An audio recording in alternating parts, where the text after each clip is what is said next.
Alors, Béatrice, tu as reçu un prix du Calque cette année. Oui, je viens de recevoir ça. C'est le prix du Conseil des arts et des lettres dans le cadre des prix en art et culture. Puis cette année, la discipline, c'était cinéma, vidéo et arts médiatiques. Et c'est le prix artiste de l'année. Et tu as reçu 10 000 pour ça. Oui, c'est une bourse qui vient avec énormément de reconnaissance, puis 10 000 Est-ce que tu as une idée si tu vas faire un projet cinématographique avec cet argent-là ou tu n'as pas encore décidé? J'ai pas encore décidé. J'ai des projets en cours, mais ça, c'est comme, on dirait que ça vient d'arriver, fait que euh, j'ai pas eu le temps encore, on dirait même à la limite de réaliser, tu sais, l'importance de la bourse. Fait que c'est comme trop précieux, puis je vais bien réfléchir pour l'utiliser là, à bon escient. Donc, est-ce que je comprends? C'est gros pour toi là, d'avoir gagné ça, là.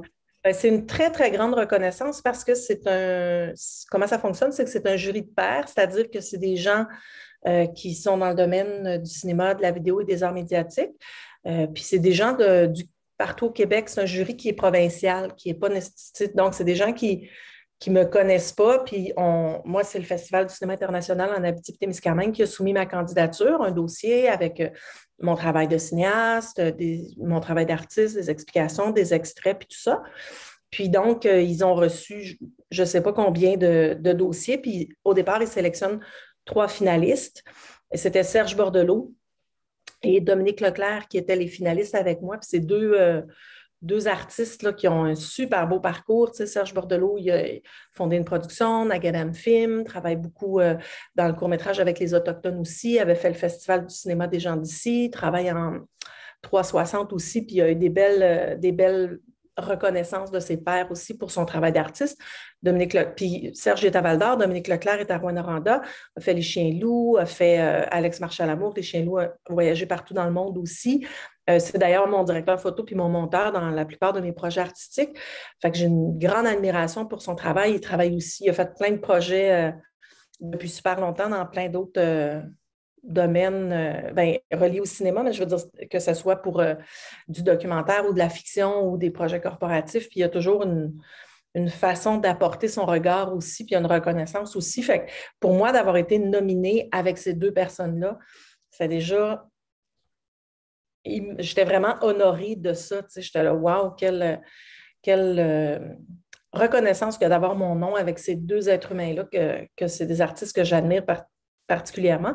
Fait que d'avoir ensuite, la dernière étape, c'est que les jurys choisissent la personne dont le travail est le plus méritoire, puis que ça tombe sur moi, c'est vraiment une super reconnaissance. Tu sais, on fait du cinéma en tout cas moi, en tant qu'artiste, pour rejoindre les gens, pour exprimer quelque chose. Fait que de sentir en retour que ça les a touchés, puis que le travail a une valeur, euh, c'est super important en fait, puis ça donne vraiment un élan pour continuer, puis ça donne un sens aussi au travail qu'on fait. Tu sais, des fois, je me dis, ça prend du front autour de la tête pour dire, moi, c'est vraiment super ce que j'ai à vous dire, fait que écoutez-moi.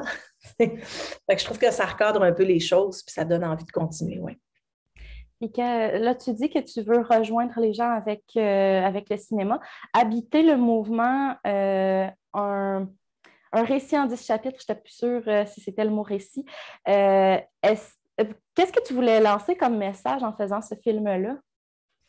En fait, Habiter le mouvement, récit en 10 chapitres, c'est un documentaire dans lequel je me suis donné, puis on s'est donné beaucoup de liberté. C'est un portrait au départ de Thierry Tuonyang, qui est un chorégraphe français qui travaille beaucoup avec des non-danseurs. Et il est venu faire une tournée au Québec. Puis nous, on s'était rencontrés, lui et moi, dans le cadre d'un festival où j'avais présenté Danse avec elle. Et pour lui et pour moi, la danse permet aux gens d'être dans un présent sensible et de partager un certain moment d'authenticité. Et donc, dans le film, quand j'ai scénarisé après le tournage, ben, au début, il devait y avoir 8 chapitres, puis finalement, c'est devenu 10 parce qu'on avait fait des entrevues avec les différents participants, puis les gens qui ont été présents lors de la tournée de ciné-danse qui est organisée par Sylvain Blot, qui est un festival de danse qui est ambulant. à travers les différentes villes. Fait que quand on a filmé, on allait filmer vraiment ces ateliers-là. Puis au niveau du montage, c'est devenu un peu l'intersection entre ce que Thierry pense de la danse, ce que les participants ont vécu, puis ce que moi je pense. C'est un peu cette zone-là là, d'intersection dans un diagramme de Venn. Et pour moi, tout comme pour Thierry, le corps est beaucoup plus intelligent qu'on pense. On est dans notre société occidentale, on a beaucoup séparé le corps et l'esprit, la tête et le cœur. Un, il ne parle pas à l'autre. C'est comme s'ils sont divisés, alors que pour moi, ça va ensemble. Et le corps est pas mal plus intelligent qu'on pense.